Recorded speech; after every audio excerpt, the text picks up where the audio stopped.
So help me God. So help me God. Congratulations, Governor. Late this afternoon, 46-year-old Andy Beshear taking the oath of office for the second time. He is the 63rd governor of Kentucky. The swearing in on a beautiful but cold December day. Right now at 5, we have team coverage for you from the governor's speech to the people who made it out today on this Tuesday to see him.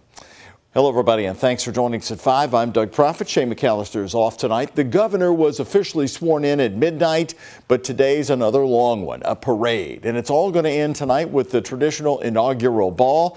This day is marked with tradition, many traditions that haven't changed. The public swearing in happened at 2 this afternoon.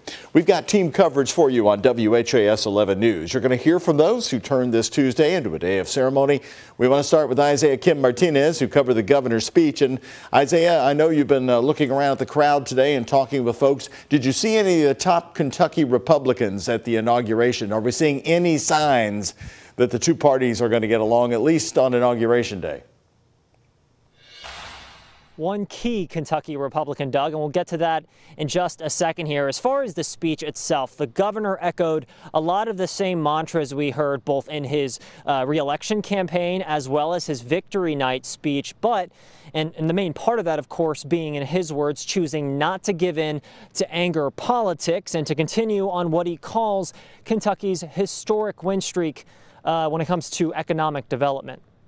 Together, we will not meet hate with hate, or anger with anger, or even frustration with frustration. Instead, we will continue with the same love and empathy and compassion that has guided us through so much. And of course, Forward Together was the theme of this inauguration ceremony. Now, it's worth noting, like Doug had mentioned, several members of Kentucky's GOP leadership were not in attendance today, many of them telling me over text they either weren't coming or had another scheduling conflict. However, State Senate President Robert Stivers was there. He was actually next to Louisville's mayor, Craig Greenberg, as well as some other pretty prominent Democratic lawmakers here in Frankfort. So that is something worth noting. Of course, the governor and lieutenant governor have talked in length about getting major teacher raises. We do know if that is going to happen in these next 4 years, Beshear will likely need some major Republican support. Doug. Okay, Isaiah, thank you very much. Also today, Lieutenant Governor Jacqueline Coleman was officially sworn in for a second term. It makes her the first woman in Kentucky's history to be sworn in as lieutenant governor twice. Cannot continue as the second best state in economic development if we remain 40th in teacher pay.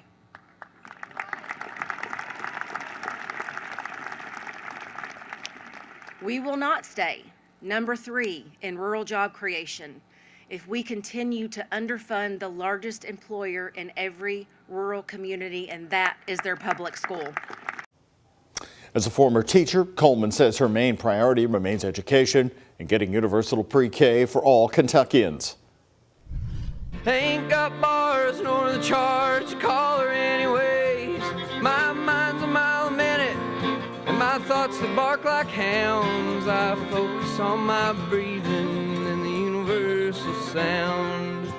One of the big moments of the inauguration late this afternoon right here at country music star Tyler Childers performing this afternoon at Governor Beshear's inauguration. Childers, of course, is a native of Lawrence County. That's in eastern Kentucky. Beshear says that he first got to know Childers when the singer performed at an Appalachian Regional Commission conference. So help me God. So help me God. All right, thank you.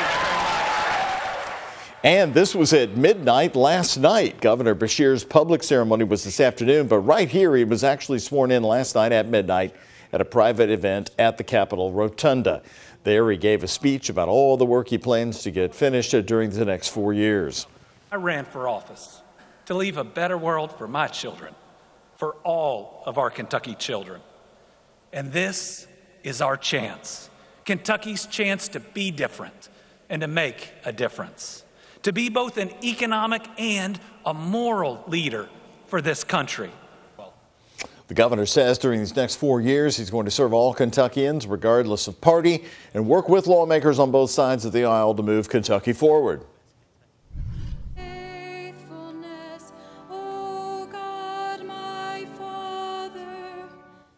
The day began with this joining of faiths during a worship service this morning at the First Christian Church on Ann Street in downtown Frankfort. The governor is open about his faith and wanted leaders from all different faiths to pray for Kentucky's elected leaders today, a common theme, moving forward together. Especially at a time when people are fearful of diversity and dismissive of difference, and not only to ensure fairness, but to remind us that when we're all included, we are better, wiser, more enjoyable, and more productive together. During the service, First Lady Brittany Bashir collected newly unwrapped stuffed animals and journals for domestic violence shelters. And the inaugural parade started right at 11 this morning. The route stretches along Capitol Avenue through Frankfort to the steps of the Kentucky State Capitol. The governor strategically chose the grand marshals this year, healthcare workers and public education employees.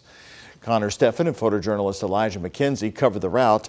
And Connor, I was watching this morning. The crowd seemed very light from the drone video I saw. You were in the crowd. How big would you judge it? Yeah, Doug, so we were talking about that a couple hours ago. That is the question on a lot of people's minds tonight. What did the crowd look like? From what we saw and from those we spoke to, it seemed the crowd counts were a little bit lower this year than in 2019 when Bashir was first inaugurated, though you can guarantee that did not stop the spirits from remaining high as ever. A lot of people really buying into that message of moving forward together. Not even the brisk winter air could simmer the mood atop the state's capitol Tuesday. I feel the spirit of us working together as Kentuckians across the aisles, not Republicans or Democrats or independents, but us working together.